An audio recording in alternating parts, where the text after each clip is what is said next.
Hello and welcome to Pilgrim Song Episode 8. I am your host, Alexander, and I'm here with another guest, 3 in a row. This is my friend, good friend, Charlie Cook. Actually, he goes to service with me, so we're having him on. Yeah, it's good to be on. Thank you, yeah. That's really good. Yeah, so he's insisted that we be great on a podcast together for a while, so we'll see how that goes. But yeah, he'll probably be on quite a bit. That's good. It'll be fun. So he's a great guy. Goes. That is true, but I'm sure it'll go great. So Charlie, let's learn a little bit about you. If you're gonna be on the podcast a little bit. Yeah, here. Sure. What is there anything like? I don't know. There's something special about everyone's coming to Christ story, but is there anything different about yours? Anything? No, nothing really too different. Obviously, I was pretty young. I was born and raised in the church. I grew up in North Alabama and Huntsville and Athens area. So I've been going to church really all my life. My family were all Christians, and then so I was baptized when I was 12. I want to say 12. And just been trying to learn and grow ever since, and improve, which there's always a lot of room for improvement. I know that for sure. So, but nothing too spectacular. I wish I had some good story, but you've definitely had some growth things. We'll probably have to go back and talk about that a little bit. So, do you have a favorite scripture right now? I know this changes. It's so difficult because it really does change all the time. It just kind of depends on what situation I'm currently in. But if there's been one through my whole life that I would say would be just my number one, it was my mom's favorite scripture. It's Philippians 4, 6 and 7, which is be anxious for nothing, but in everything, with prayer and supplication, with thanksgiving, let your requests be made known to God. And the peace of God, which surpasses all understanding, will guard your hearts and minds through Jesus Christ. And that really just speaks to me a lot. And, she really used that a lot during her life. Through difficult situations, she would always just quote that to us over and over again. Take everything that you have to the Lord, pray about it, be thankful for what you do have, and if there's one thing the Lord's promised us, it's His peace that He'll give us. So it really, it's always kind of been there for me. For sure. I feel like I'm going to be a little bit campy a little bit here, but I got chills as you were memorizing. I love that idea of the peace of God being, oh my word, it's incredible. So, good. Do you have a favorite hymn? If I had to pick one, that's a tough one too, because again, it really does, it changes a lot. Probably, going back to the whole peace thing, it's probably Is Well With My Soul. Okay. If I had to just pick one again, that's just a powerful hymn. Just because I don't know, if you know the background behind the song, but just, someone who was in, the lowest possible point of their life, watching, majority of their family die, and then are able to then turn and say, it is well with my soul. I have peace. And that's just, I get chills every time we sing the song, and it's, it makes me tear up a little bit, and it's just so good. It's just so powerful. And, that is a great hymn. We don't sing it enough. I don't think we sing enough. Well, a lot of hymns enough. That's just the way it is. There's too many. There's just too many. That's true. So, when thinking about podcast ideas, it usually just kind of, I have kind of a list, but Charlie had the one that he wanted to talk about. So, you want to talk about giving. Yeah. So, any reason in particular that you want to talk about this? Yeah, it's a topic that I feel like we tend to shy away from sometimes, because it's kind of an awkward thing to talk about. The idea of giving, especially when you take it to the financial side of things, if you get into that conversation, because it's awkward sometimes to talk about that, but it's really important, especially in, America and the culture that we're in, where it's very much like, I have my stuff and it's mine, and I got it for myself, and I'm not gonna give back to anybody, because that wouldn't be helping. And I know right now with the current situation that the world is in, there's a lot of people that are in need, and hopefully what we'll get out of this today is that there's more to give than just money. there's a lot of things that we can give, and answer the question as to why we should and how we can do that, and how God has called us to do that. So, all right. Well, that sounds great. So we're gonna go ahead and start in this. We're gonna be in 2 Corinthians, pretty much all of today. Sure. So if you want to look over in 2 Corinthians 8, that's where we're gonna begin. So would you like me to read, or do you want to read? Sure, I can read. I guess I can start off with just 2 Corinthians 8, and we'll read the first 15 verses to start off here. We want you to know, brothers, about the grace of God that has been given among the churches of Macedonia. For in a severe test of affliction, their abundance of joy and their extreme poverty have overflowed in a wealth of generosity on their part. For they gave according to their means, as I can testify, and beyond their means, of their own accord, begging us earnestly for the favor of taking part in the relief of the saints. And this, not as we expected, but they gave themselves first to the Lord, and then by the will of God to us. Accordingly, we urge Titus that as he started, so he should complete among you this act of grace. But as you excel in everything, in faith, in speech, in knowledge, in all earnestness, and in our love for you, see that you excel in this act of grace also. I say this not as a command, but to prove by the earnestness of others that your love also is genuine. For you know the grace of our Lord Jesus Christ, that though he was rich, yet for your sake became poor, so that you by his poverty might become rich. And in this matter I give my judgment. This benefits you, who a year ago started not only to do this work, but also to desire to do it. So now finish doing it as well, so that your readiness in desiring it may be matched by your completing it out of what you have. For if the readiness is there, it is acceptable, according to what a person has, not according to what he does not have. For I do not mean that others should be eased and you burdened, but that as a matter of fairness, your abundance at the present time should supply their need, so that their abundance may supply your need, that there may be fairness. As it is written, whoever gathered much had nothing left over, whoever gathered little had no lack. Yeah, so we've been studying 2 Corinthians a lot as a church recently, and it's really become one of those hidden gem books that I've overlooked pretty much my whole life. And then you just go through and there's so much application. There's so much good stuff in here. And chapters 8 and 9 really fall into this category. And as Charlie was mentioning, talks a lot about giving in a lot of different places. One thing that really stuck out to me is just kind of these opening lines. You were talking to me about this a little bit as well. But in verse 2 specifically, for in a severe test of affliction, their abundance of joy and their extreme poverty have overflowed in a wealth of generosity on their part. So literally they have nothing. The people in Macedonia, the churches in Macedonia have nothing, are still willing to give out of their poverty to help others. And that's what a Christian heart does, is despite the little that you may have, relative terms, however that may be, you're still willing to give. Yeah. And I just really love that aspect. Anything else out of 8 that you really want to bring out? Yeah, I mean, like you were talking about, 2 Corinthians being such a kind of a gem of a book. And I think the reason why is because when you think of the church of Corinth, right, they had a lot of issues going on. And I think that's why both of 1st and 2nd Corinthians are so good for us to read, because I mean, we're like Corinth in a lot of ways. So like that's where I would probably align myself a lot of times, as being more like them. And just all the issues that they were going through. And so that's why there's so many good applications that we can bring out of it for us. And it really, steps on my toes when I read through the different letters that he wrote to them, because I just find myself in the same situations, the same issues that they were having.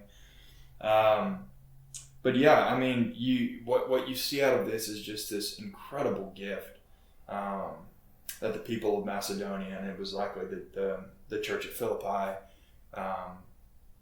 they were being persecuted. They were going through some difficult times themselves in Philippi. Some of them were losing their jobs, right? They didn't have anything. They didn't have money. They were poor. Yet, even in their terrible time of having nothing, they wanted to give. They wanted to give back. And we know that what they were giving to was to help the needy saints, specifically that were in Jerusalem at the time. People that they hadn't met, they didn't know, yet they were willing to give what they really didn't have, like Paul said, beyond their means, to support them and to help them. And what an incredible showing of faith that is, that they're willing to do that and help in any way that they can, and really in ways that they couldn't. And that's Paul's point. He's not trying to make needy saints out of these people by giving what they have, but he can't turn them down because they're just so earnest about it. They're like, no, we're gonna give you money. Like, please let us give you. And just what a great attitude that is to have. Yeah, for sure. And like as you're mentioning, I see that drivenness that Paul encourages, and it's ultimately based in the grace that's shown to us in Jesus. So he says this in verse 9, "For you know the grace of our Lord Jesus Christ, that though he was rich, yet for your sake he became poor, so that you by his poverty might become rich." So the basis of our life is the grace of God, but it's in our giving that it's supposed to reflect that as well, because Christ in his richness has given to us who were beyond poor, beyond in poverty, had no chance of earning this gift on our own, and still gave it all up for us. So that's where we're supposed to aim for with our giving. That's what he is encouraging the Corinthians to do, and it's already what is reflected in the Macedonian churches. And it is fascinating that he really calls this gift, it is grace, right? Mm-hmm. That's what he compared it to, like you were talking about. And then he points out, like when you think of grace, we actually talked about this in a class recently. When you think about grace as a Christian, the first thing that probably comes to your mind is salvation, right? Mm-hmm. It's the grace that we're able to receive by God through the sacrifice of Jesus. But then Paul is saying that this gift that these people were giving is also, that is the grace of God right there that they're showing, because they're giving this incredible gift to the people that needed it most, just like God gave to us this incredible gift that we didn't deserve by any means. Jesus gave up everything so that we may have everything. We may have an opportunity of salvation. So I really like that he really brings out grace in this and talks about how it is. He can't differentiate between the two. Right? It is grace that these people are doing this, and what a great thing it is. Yeah. So, in all Christian giving, it is supposed to be an act of grace, and it's supposed to be a reflection of, I see what Jesus has done for me. I see what Jesus has done for the world. So that is also the attitude I'm supposed to have towards the world.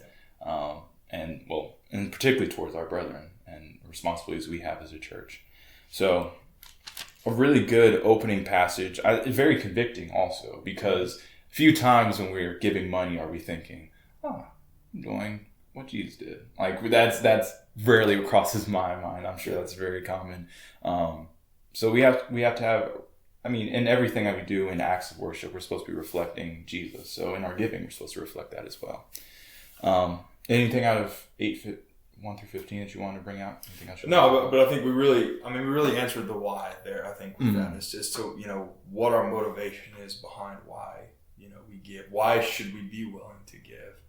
And I think that's an important question, because if we don't have a reason why, if the motivation's not there, then we're not going to do it.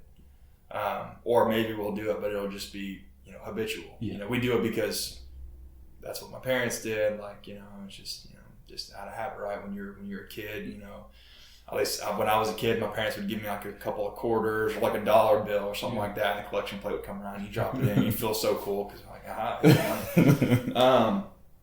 and so you kind of build that habit. It's almost like just a muscle memory. When the plate comes around, you drop the money in, and then it goes on. You don't think anything about it, but the motivation is not there, the meaning's not there, and so the heart's not there that's behind it. But yeah, it really just comes back to looking at what God did for us and looking at what Jesus did for us specifically, and the love that He had for us, and what a great thing it is that we can show that same love back again. Mm-hmm. Yeah. I really love that you brought up that aspect of why are we doing this? And especially like the gospel message is about engaging your heart, God coming in and changing the entire perspective on life. So it changes the perspective on giving too. So yeah, it gives us the best motivation we could ever have to give. All right. Anything else you want to bring out of here? Oh, that's it. So all right, cool. We are going to be right back after our break.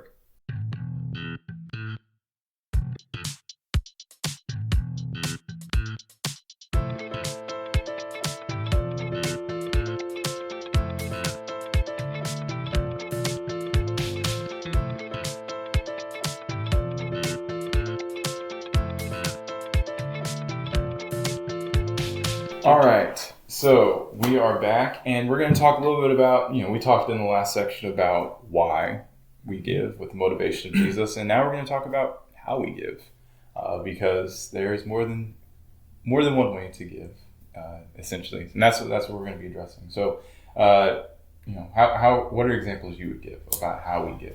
Yeah, so there's a lot of different ways, and I think we'll talk about money, I guess, at the end, but like the one that's usually used, I feel like the most besides money is time, that people will go to a lot. Like you can give your time, something that everyone has. It's free.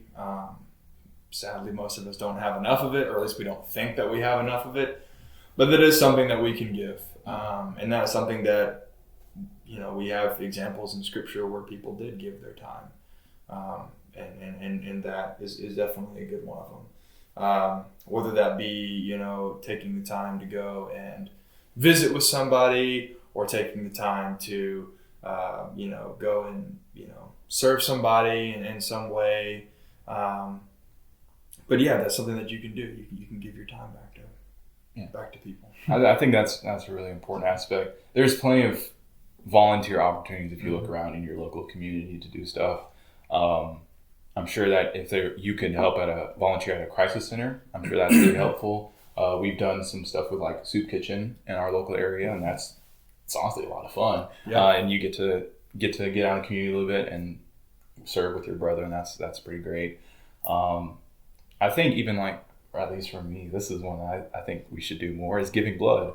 On average, Christians give more blood than people who are not Christian, but there's still ways we can step up and do that, and blood is needed during COVID and all this type of stuff. So giving up blood is a really good opportunity as well. Actually, I have a friend at work that does that. He'll go as soon as he can before after waiting for next time. Yeah, he'll usually go to any blood drive he can go to and give. But yeah, no, you're right. That's good. Honestly, I don't really think about that much, but that's good. Yeah. So I think that's one that we can definitely get into a little bit more.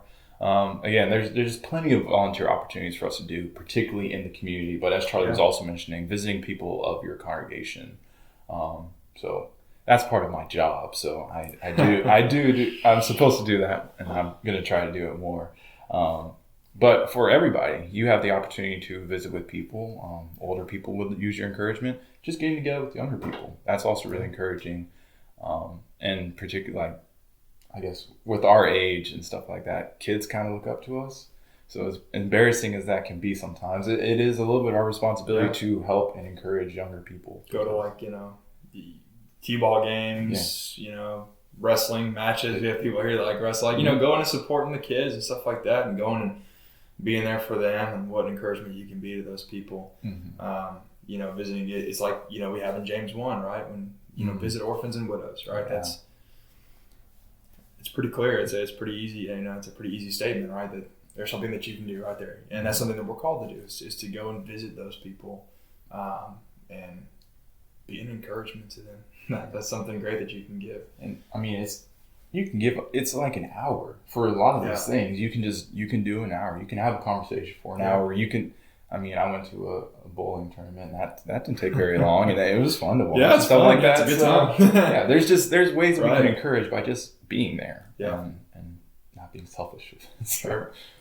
I think going along with that, another thing that you can give is your service. Kind of like, we talked about your times. You can give yourself and your services to people. There are things that you can do, that I can do, that maybe other people can't do, and maybe there's a need for that. And so you can give your services to somebody, stuff that that you can help out with.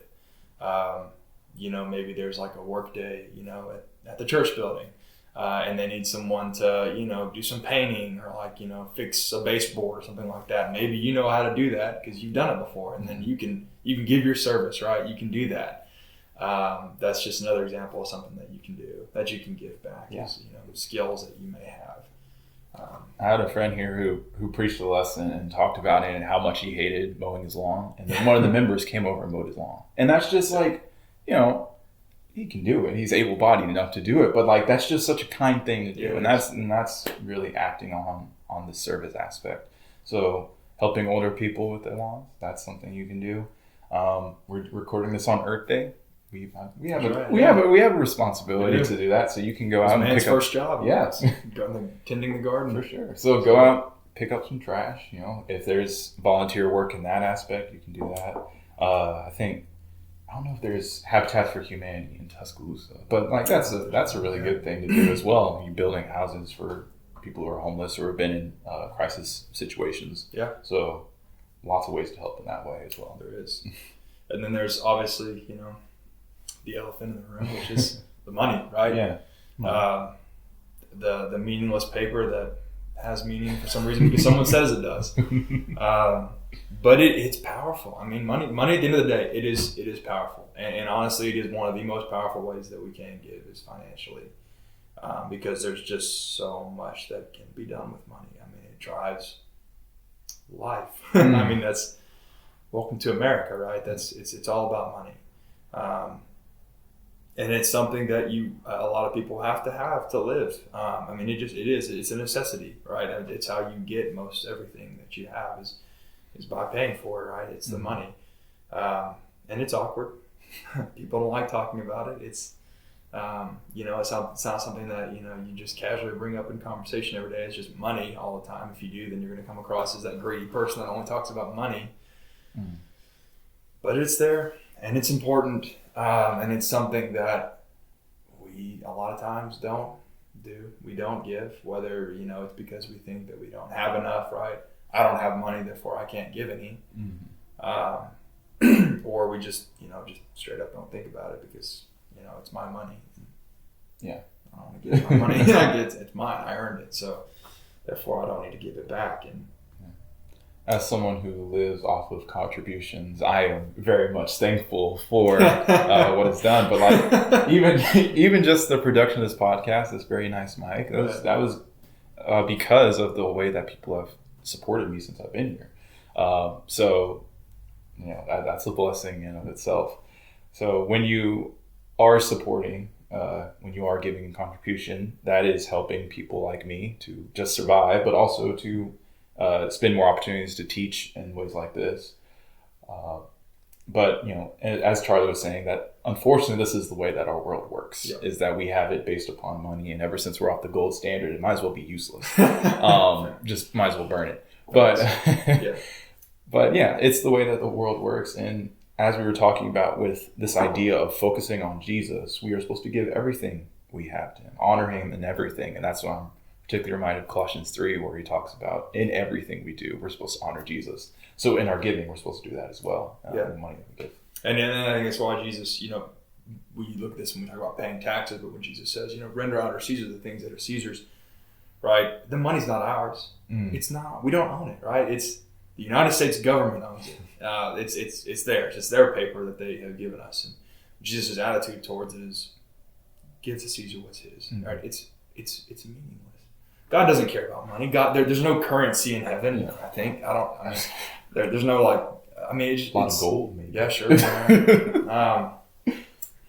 But right, it does have a lot of meaning. But at the end of the day, right, it's not to God. It's meaningless. It doesn't have any real value with him, and so that's why we should be willing to give. And if you look at the people in Philippi that he's talking to the Corinthians about in his letter, right, it was money that they were giving, and they didn't have money. They literally had no money. And I think like we talked about in a class, like I said recently, we were going through this, is it probably wasn't a lot. It probably was not like some massive sum of money that they were able to give because they didn't have any, but it didn't matter.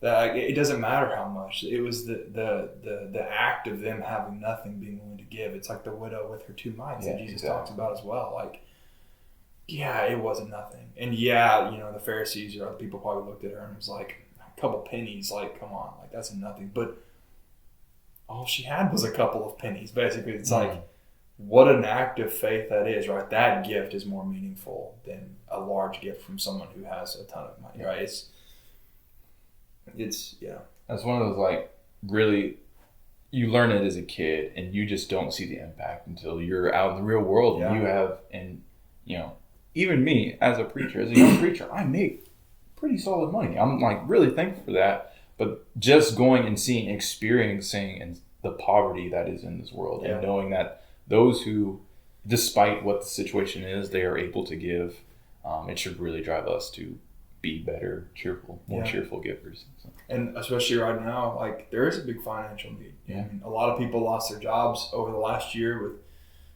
COVID. I don't know when you're listening or watching this, but if it is now, right, we're getting through this pandemic, and there's a lot of people that are in financial need right now, that are in debt or stressing over this situation.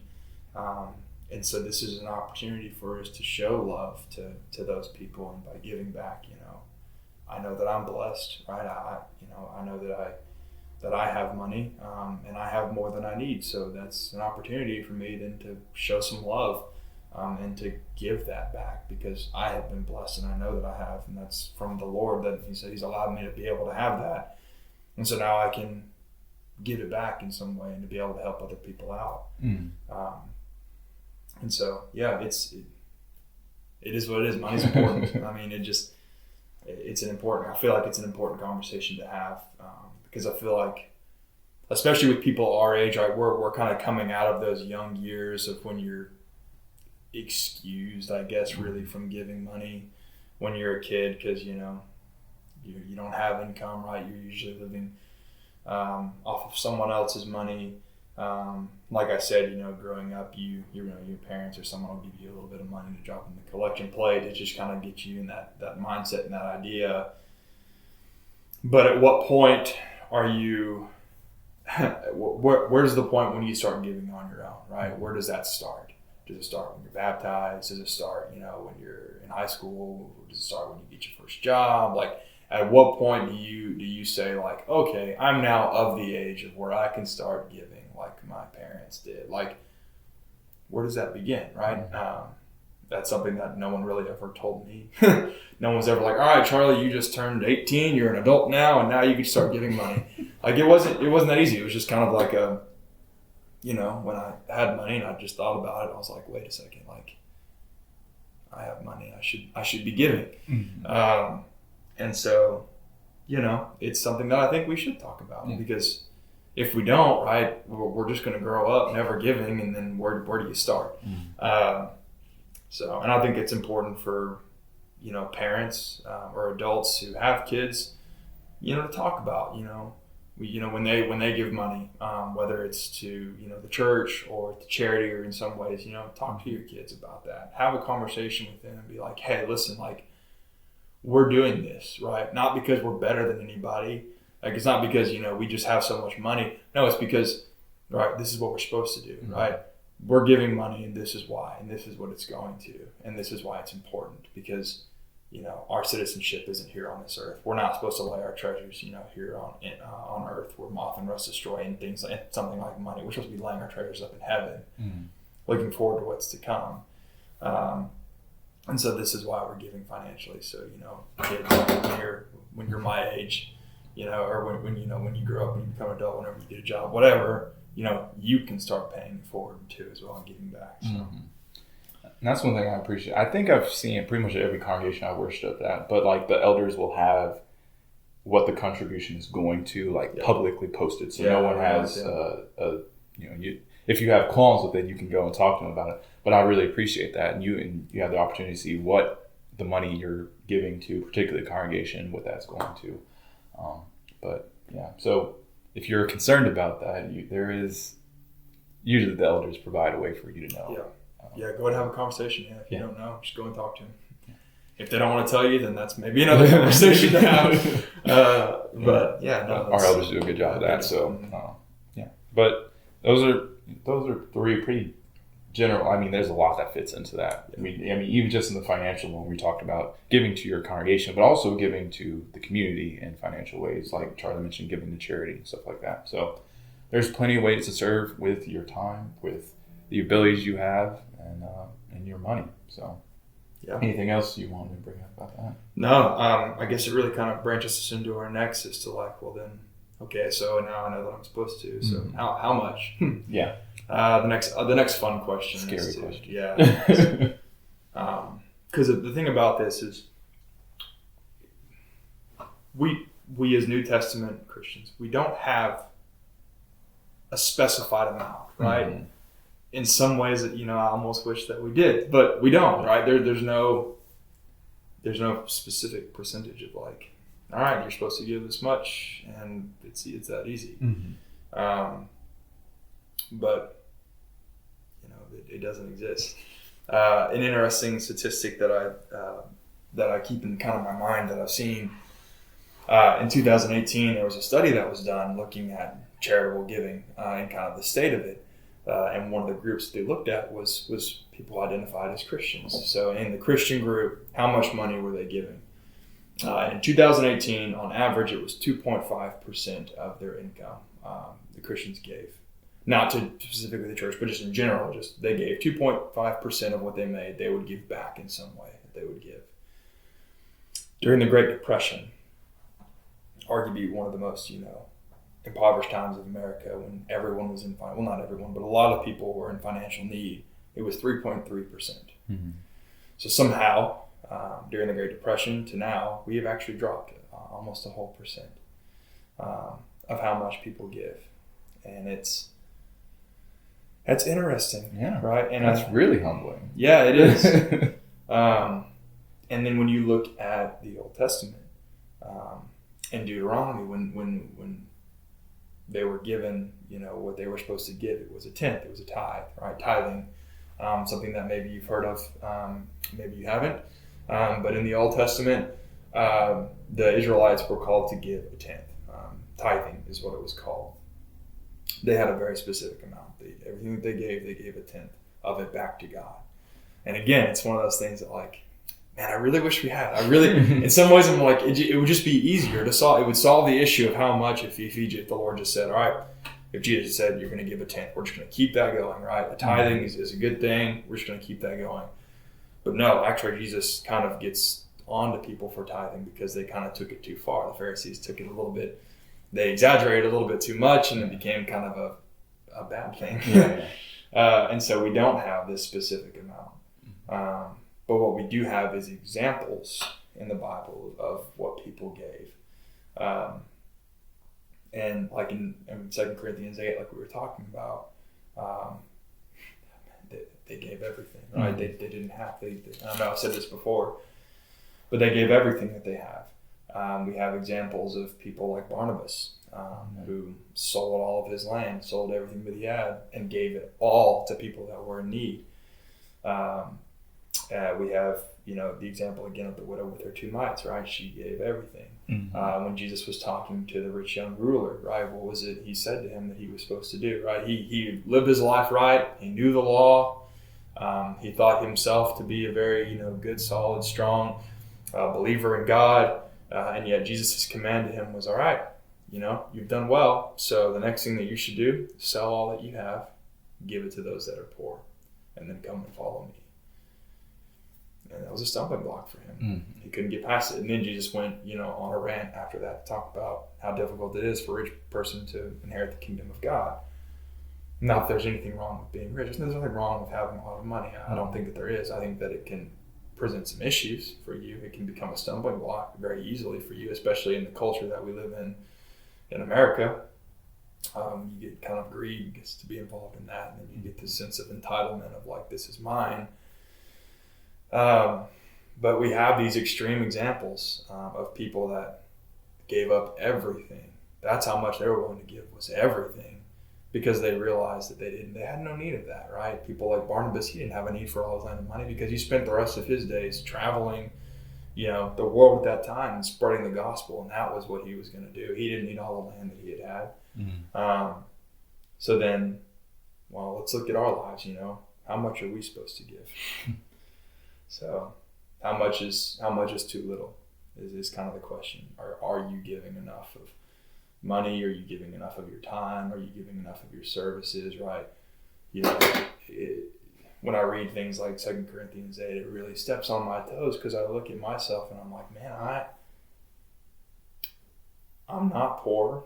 I mean, just to be honest, like, am I giving enough? Should I be poor? Should I give everything that I have? Should I sell all of my stuff and give it to people that are in need? I mean, is that what I should do? I mean, I don't. It's just like those are the examples that we have. It's just it's a good thought question. I think it's something good for us to talk about. That's why we're having a conversation. Yeah, but I mean, I do really like particularly all the examples you give, because our understanding is that when we give this money, it's not just going to go into the ether. We're not just like burning it. Yeah. It is supposed to be used for a specific purpose. Tithing in the Old Testament was used to help out those who were needy in Israel. Giving to a collection at your congregation is going to help with either your evangelist, preacher, perhaps supporting an elder, or it's going to go, or if you give to a charity, it's supposed to go to people who are poor. So all of these things are supposed to be used ultimately, again, for God's glory. The money that we use is supposed to be for God's glory. So as Charlie was mentioning, the hard question is, so how much is this? Like for me, I currently tithe. So giving 10% is, I think it's good. And the Old Testament has regulated it, but you talked about a teacher who was saying. Yeah, so I actually had a high school teacher named Greg Chandler. Currently, he's the full-time evangelist at Gooch Lane's congregation in Huntsville. And one of the classes that we had a conversation about giving. And his advice to us was start with a tenth, right? Mm-hmm. It's something that the people did in the Old Testament. It was a good, solid number. It was something easy for them to, calculate and come up with. I mean, it's simple. Just do some basic math and you know how much that's going to be. And so that's always stuck with me. And so, when I got older and started getting back, and that's something that I always wanted to do, was to, start with a tenth. That's a really good starting point. Maybe you want to go beyond that. And if you want to, that's great. Yeah. Not that you have to. I mean, we're not really commanded a certain amount. But I think, if you're wondering, where do I start? Where do I begin? I really do like you do. I think a tenth is a good starting point. I think that's something that a lot of us can do. Whether it's money or not, if you don't have money, give a tenth of your time. You know how much free time you have during the week, or how much time you in general have. Take however many hours you're awake during the day for the entire week. Figure out how much of a tenth of that is, and be okay, I'm going to use this much time for giving back, for going and visiting people, or taking the time to write cards to send to people. Or making phone calls for this time and checking on people, or going and serving at places like, the soup kitchen, or going and making bags to give out to people that you see, right? If you don't have the money, there's other things that you can do. But I think a tenth is it's a really good starting place. Mm-hmm. So, and again, not that it's a command. It's not a command. We are not commanded. Right? We're not commanded, because we can't sit here today and be like, give a tenth. Yeah. Because we'd be very wrong in saying that. Paul says in verse 8 of 2 Corinthians 8, I say this not as a command, right? Mm. It's not. We're not commanded, so it's difficult. I mean, it is. It's really, it comes down to, I feel like, a conscience issue almost. For sure, yeah. So, and when I just look at the number, 2.5%, to me, if I'm just going to be honest, that seems low. I mean, it just does. 2.5% is just that was, I never really realized that it was 2.5. And then the fact that you see that, during a very awful time in the country, it was 3.3. Like, why have we dropped 1%? Like, what are we doing? Like, but yeah, I mean, and maybe you don't give a tenth, and that's fine. If you are comfortable with what you're giving, I mean, if you're satisfied with all that you give, I mean, I think that's okay. Mm-hmm. But I think if you're like me and like how I was, and you don't know, and you're just wondering, where do I start? I think a tenth is a good starting point. Yeah. But that's my opinion. I think that's what you should do. Yeah, for sure. Yeah. So, how much is it? It's not arbitrary. It's an important thing to be considering. But the final section we're going to talk about is really where it really matters, and that's in your heart. Yeah. So, anything else you have? No. Touch on that. All right. We'll be right back.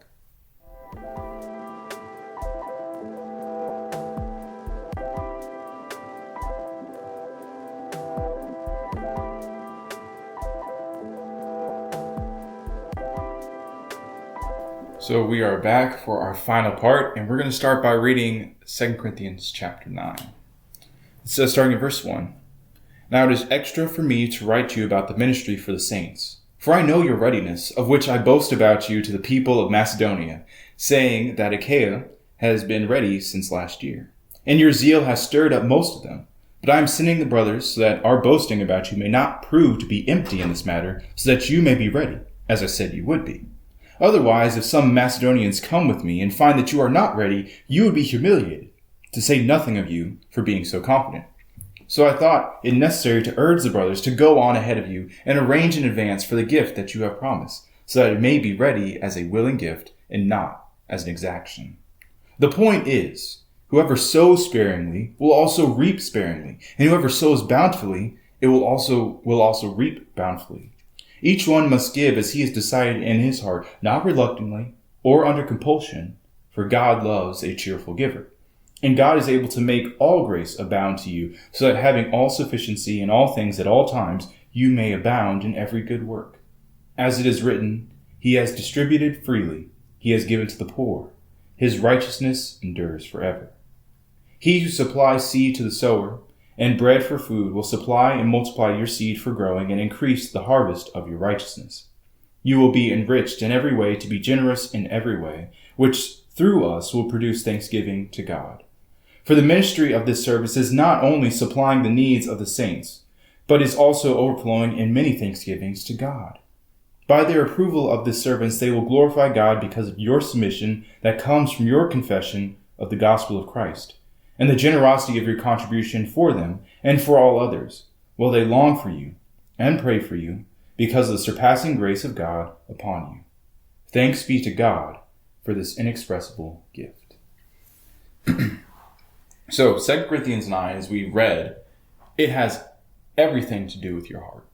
And we were just addressing how much, you're supposed to give. As Paul addresses close in verse 7, he says, you must make what is decided in your heart. That you're not supposed to do this out of reluctance. You're not supposed to be doing this because you're forced. He also talks about in, verse 5, an exaction. I'm not trying to just, force you to take this. But you're supposed to give this cheerfully. You're supposed to give it over. And especially, I think, with a reminder of what Jesus has done for you.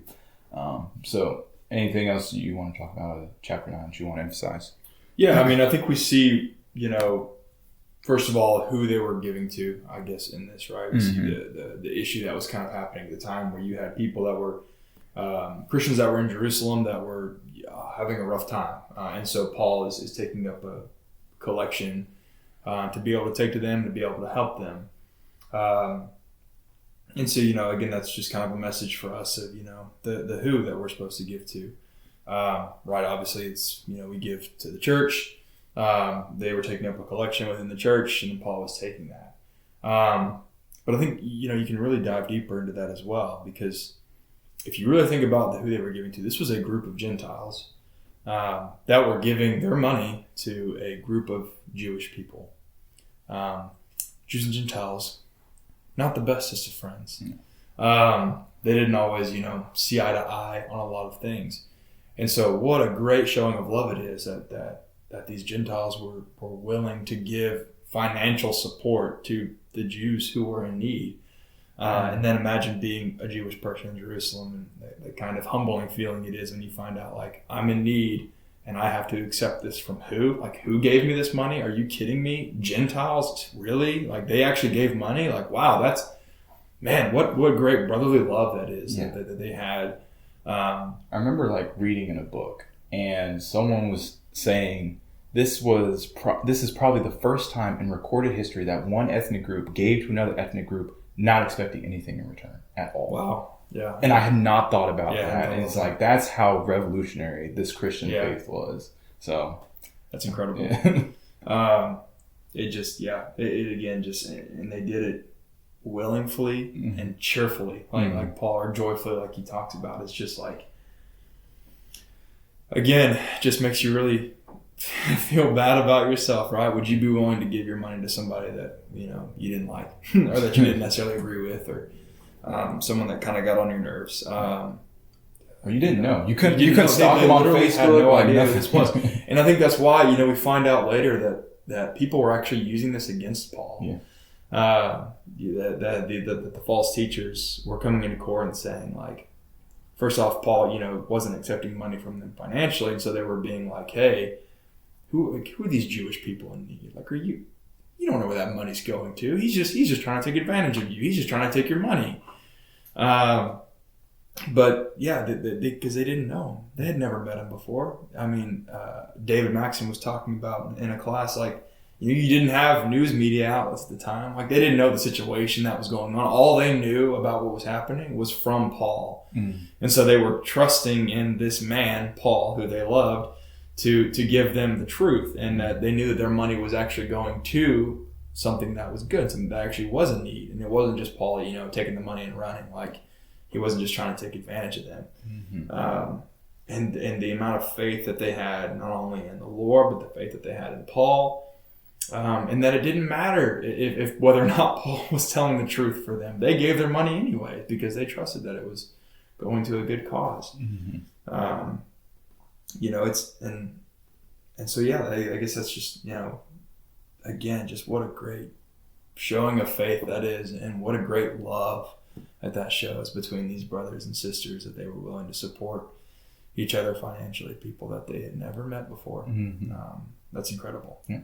And that's what the gospel does. It changes your heart. It changes your attitude, the way that you're supposed to address these things. And going back to what Charlie was saying about being a cheerful giver, this is what God desires of us. So if you really, like, when you think about it, you take your finances, you can only give so much. It's less than 10%. It's more than 10%. It is 10%. Whatever it may be. It shouldn't be under compulsion. It should be, I'm glad I'm able to give this to the congregation. I'm glad I'm able to donate this to a specific cause, anything like that. That's one of the things I think has been really, really beneficial. Like, GoFundMes are super easy to do. Yeah.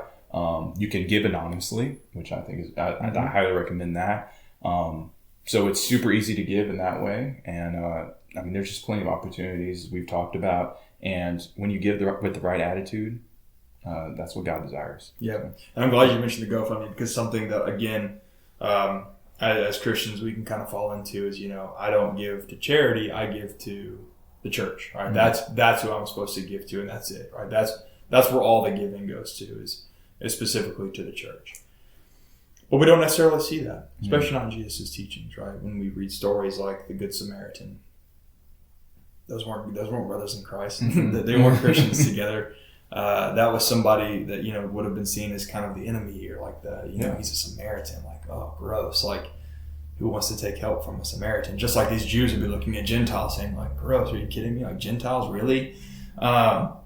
It's not just the church that we're supposed to be giving to, right? It's like Jesus told, again, like the rich young ruler, sell what you have and give to the poor, not the poor Christians or me. Not to the preacher, to the poor. General statement.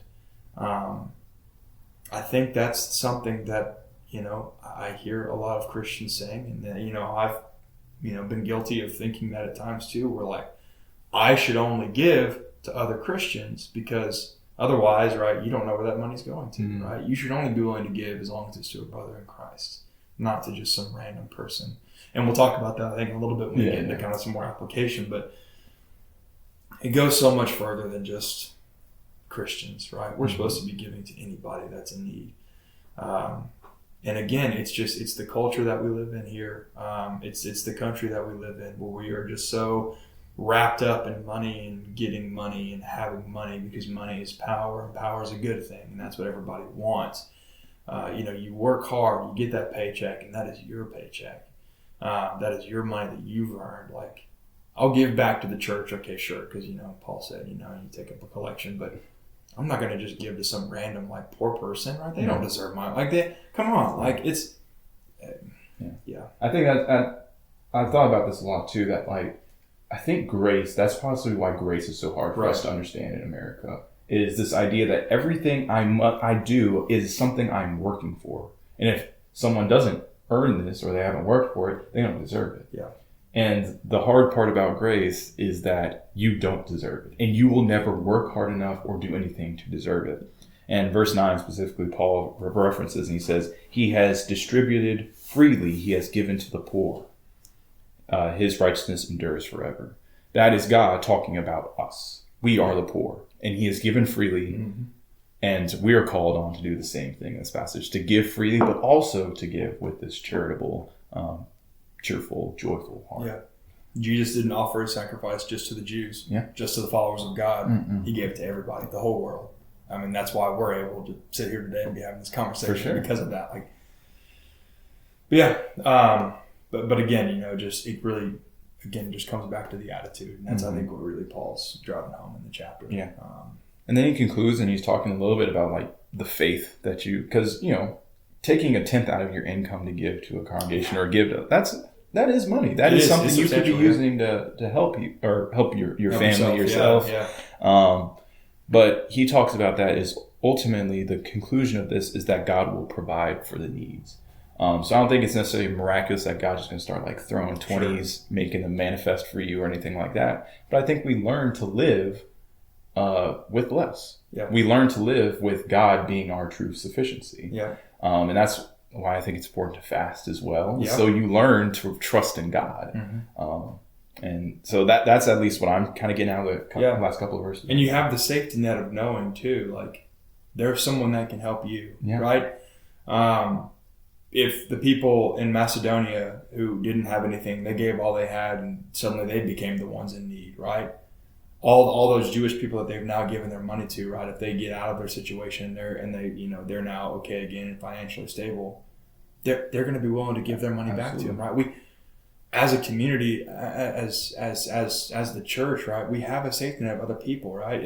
If we're in need, right? We should be giving, right? We should be willing to give up those things because we know that, like, if we're ever in need, we can depend on those people to then help us, right? That's like, there's always help. I mean, there's always someone that can help you in your situation.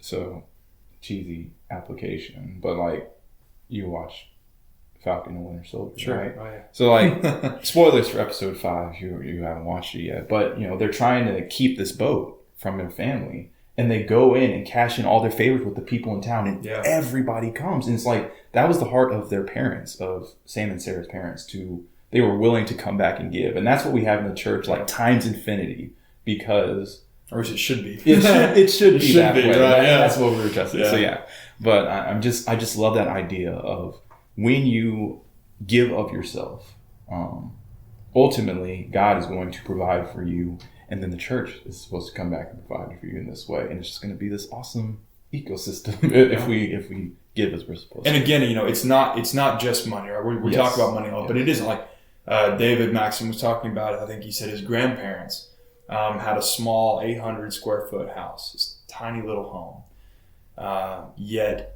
they had people over all the time. They were willing to give up their space for other people to be able to have, fellowship with others, right? They didn't, it's what they had. They had this small little space, but they didn't care. Right? It didn't matter that it was a small room. Like they still were willing to host people and have people over. And again, just what a great showing that is, right? I mean, it doesn't have to just be money, right? It can be so, there are so many ways to give back. And just with what you're blessed with. Yeah, you give by your means, right? Yeah. But yeah, no, I think that's really what you can kind of get out of 8 and 9 and seeing just the attitude these people have of they were just so happy to do it. They were just so happy to give. In chapter 8, you see they were begging Paul. I mean, wow, like they were literally like, hey, like Paul's like, you guys don't have money. You don't, like, I'm not asking you guys for money. You don't have money. You don't have any money to give. And they were like, no, like, please let us give you. some money to take back. We want to help these people. I mean, I can honestly say I have never begged someone to let me give them something. I mean, you know, it's not usually what you think of. You think of begging, like the people in Jerusalem would be begging for money because they didn't have any. No. It was the people that were giving the money that were begging to give more. Like, that's just, you know, what a great heart. I mean, come on. Like, the more seriously we take Christ's sacrifice, I think that's what the more our hearts will become. But yeah, you had a really cool idea for talking about and applying this a little bit with case studies, and we're going to address a little bit of this. So what do you want to hop into first?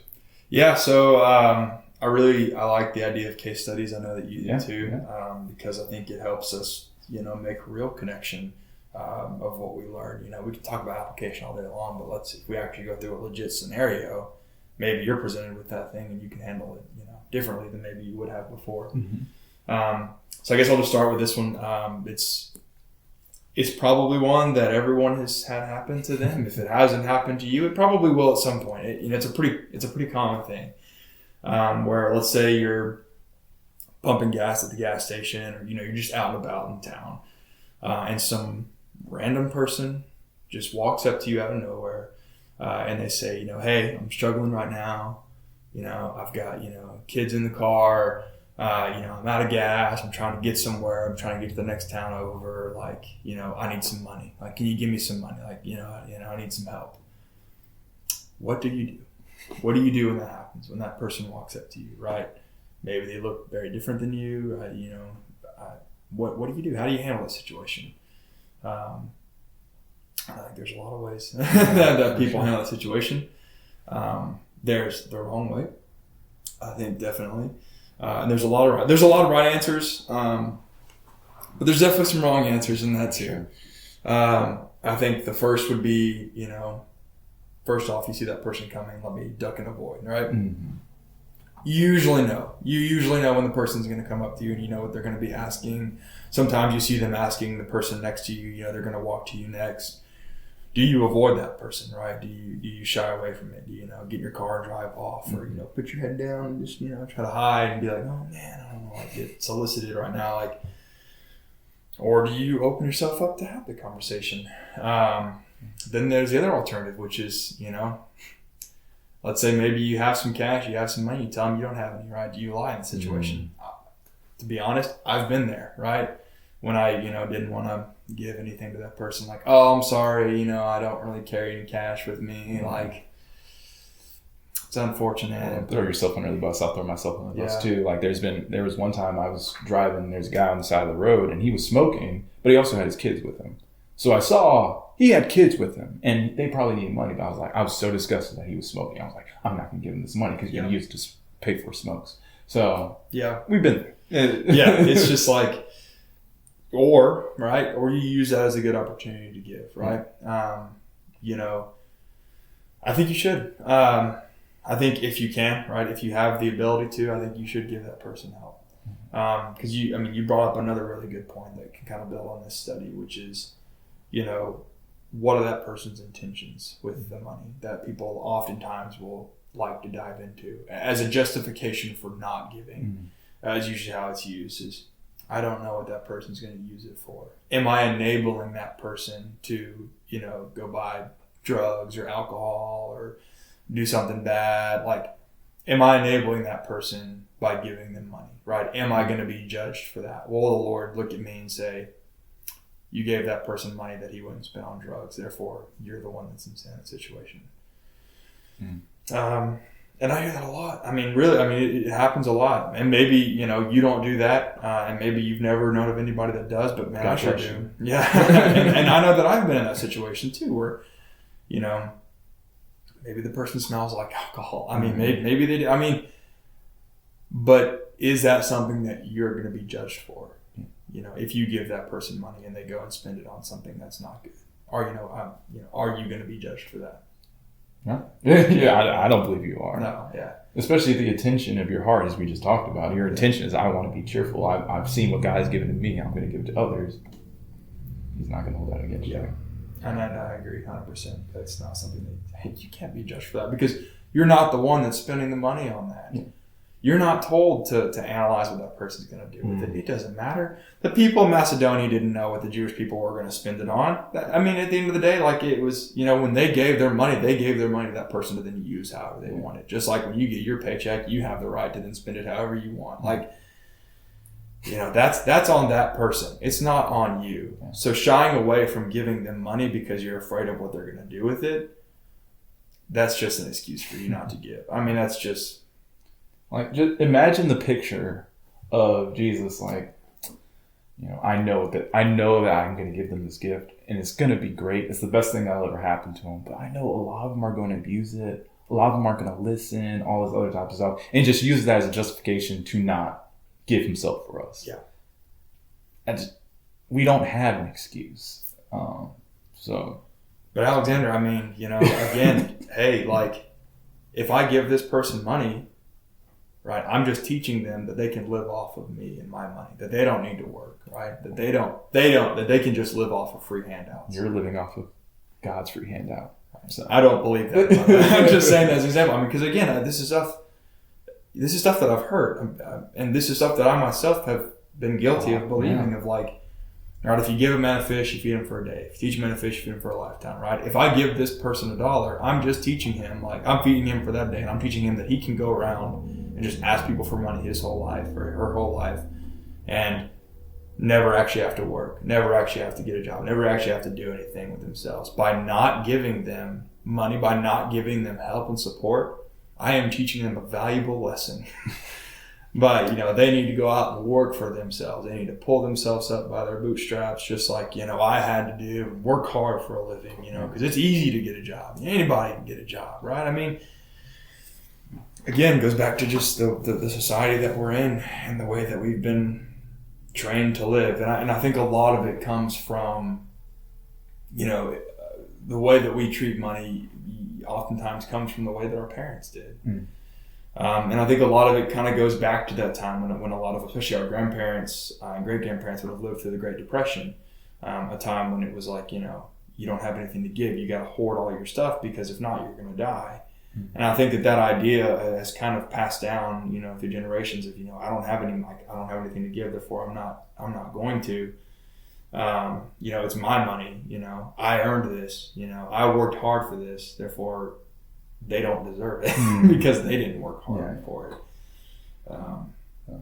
And that's why the importance of Jesus in our giving really emphasizes that you didn't earn this. But yeah, I think definitely with your example, there are plenty of, if we go to the extreme, you're just not comfortable giving money. You have change, you're not comfortable. Why don't you go over and actually pump the gas and put your card in and pump the gas? Yeah, there it was. They got kids in the car. Go buy the kids some snacks from the little store. Usually there's a little store attached to a gas station. Go in there and get some snacks or something like that. Offer to go buy sandwiches, sandwich supplies, milk, anything like that. I mean, we use so many excuses about this, but we the congregation here, a couple of us got together and made homeless bags, and those things are really helpful, and you can put a little Bible in there as well. So we had masks because it was during COVID. We had some other stuff, just really knickknacks and stuff like that. But the people that I gave it to were extremely thankful for them. Yeah. So, and even if they weren't, it doesn't matter. Yeah.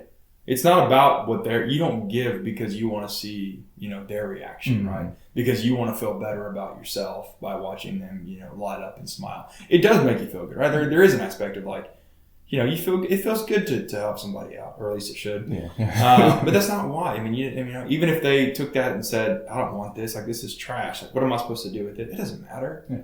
At least you tried. Something that Anna and I do, again, if you want to avoid the idea of enabling, we'll keep gift cards. So if somebody comes up and asks, or even if we just see somebody, if they ask for money or whatever, especially since it's increasingly becoming a cashless world, right? Most people generally don't carry a lot of cash on them now because we don't have to, right? We have credit cards. We keep gift cards with us. Something that you can, go and buy from different places for food. You can get, the Visa ones that just have specific amounts on that if someone comes up to you and says like, hey, I need some money, like, well, here's this gift card, right? Then they can use that, right? They can use it to go buy food. And then, you avoid that whole argument of enabling, which I don't necessarily think is a good argument anyways, but like you avoid that altogether, right? By being able to have those things on hand to be able to give out. I think that's just another thing that you can do if you want to do that. So a lot of this is just about not making excuses. Yeah, there are a million reasons why not to do something. 100. Yeah. So what we really want to be focused. I mean, this is something we struggled with too, and we're still struggling with this aspect. Always. But it's important for us that we don't make excuses, because Christ didn't make excuses on our behalf, and we need to go and do this. And because we're trying to reflect Jesus, that's what we're supposed to do. But we were also reminded to give a little bit of disclaimer about women, because this is real. There are some situations that women maybe would be in danger in.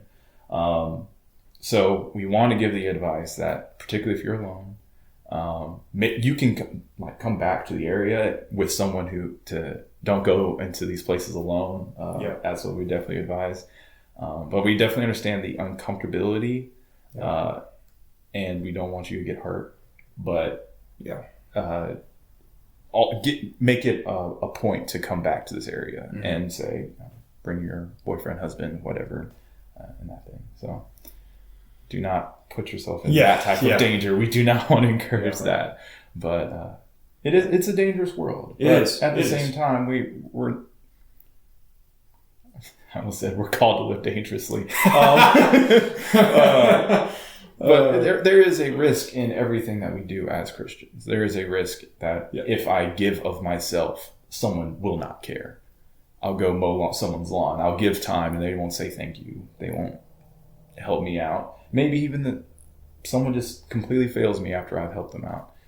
We are called to live more we abuse Jesus' sacrifice all the time. So we need to just kind of get that attitude out of our head that I'm going to give regardless. Yeah, definitely. So that's one example. I think there's another example too, and this one has happened before. So again, this is kind of like the more money side of things. Giving your money or things like that to someone who needs it. Another opportunity, and again, this is a situation that I've actually been in before, where we have had someone come to the church building before who was living out of their car. Them and their family were homeless. They were living in their car, and they decided to park it in the church parking lot and spend the night there. And I won't go into detail, but I will just say that I know that I personally have looked back on that, and I know that I handled the situation wrong. That's an opportunity right there where you could have offered something other than money, right? I have a guest room at my house, right? I have a shower. I have things like that where I could have offered that person, a place to stay the night, right? Again, don't put yourself in dangerous situations. You don't necessarily always want to invite, random strangers into your house because you don't know what's going to happen, but still, right? I mean, it's not your place to judge what that person is going to do. But it is, you are called to be giving, and to be able to give back. And so that was a situation where I could have given something other than money. I could have offered them just a place to stay, to come over into my home, give them a meal, a hot shower, something like that. And I didn't do it. I didn't take advantage of the situation. In fact, we really handled that situation poorly, where it was almost, avoid that person because you're afraid, you don't know what they're going to do. The shady person's just sitting in a parking lot. Let me quickly walk to my car with my head down as fast as I possibly can and get out of here, because I don't want that person to come, ask me for money. I don't want to have that awkward conversation. I don't know how to handle that, but I look back on it and I feel terrible. It haunts me to this day that I didn't do something better, that I didn't offer some kind of service in some way. Well, appreciate your honesty in that, but I think that's super true of all of us, that we've put, as you said multiple times, just put your head down and just ignore the situation. But as it's pulled on your conscience, I think it should pull on all of ours on times when we've just seen the opportunity for us to give and as you were saying, serve in other ways, and we just look the other way. Yeah. The definition of hospitality, like, and the real definition of it isn't just, we had people over and we made them a casserole. It is the love of strangers.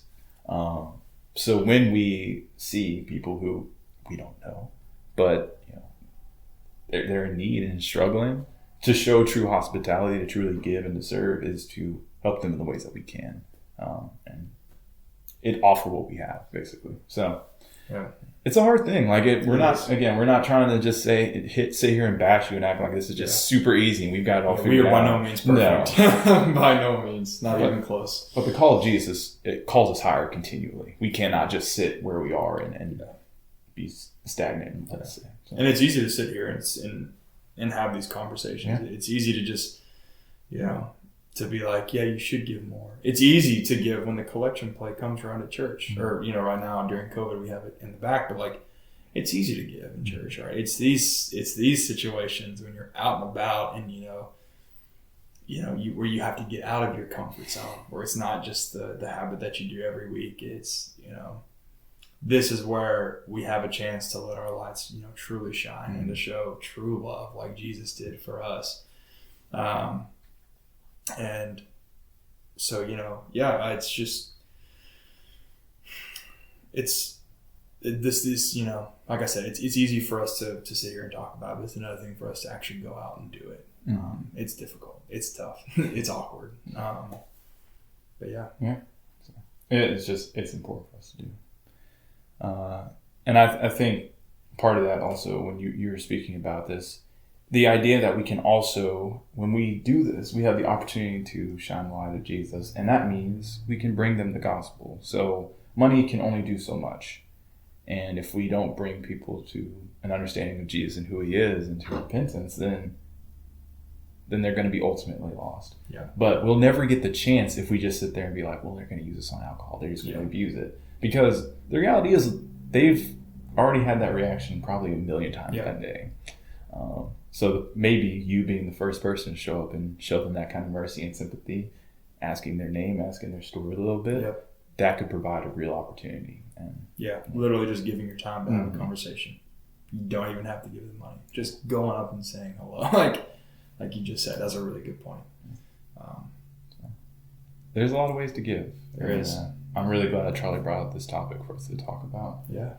Thank you. Thanks for having me. Of course. Anything else you want to address? Anything you want to say for me? No, that's really all I had. Again, we sit here and say these things. I'm not perfect. That's why I try to give these examples of things that I have done wrong. And there's much more than that. I mean, I could sit here and talk for days about all the things that I haven't done and that I've done incorrectly. So don't think that, we're better than you in any way because, we don't. I mean, man, I fail all the time with this. But this is something that, I can work on and hopefully, you guys as listeners can work on too. And we can help each other. Yeah. And we can form a better community of being able to give and outreach. It's something that I think that we definitely can improve on. Mm-hmm. So yeah, I mean, that's what we're called to do. Probably the last thing I want to leave y'all with is, for me personally, I think I'm going to do a podcast separately on this verse, but James 4:17, where he tells us that if you know the right thing to do and you do nothing, it is a sin. And that's just such a hard verse for me. So I think that's something we can be thinking about when it comes to giving, not just about cheerfully giving, but also realizing that when we have the opportunity, when we see the opportunity, we don't do something about it, it's a really endangering place to be. So. Yeah, that's really good. I'm glad you brought that up. That's a great point. And it would be a good podcast. It would, yeah. Maybe we'll have you back for that. Hey. So yeah, thank you guys for listening again to the Pilgrim song. We'll be back next week. Thank you, Charlie, for being here. Thank you very much. All right. Y'all have a good week.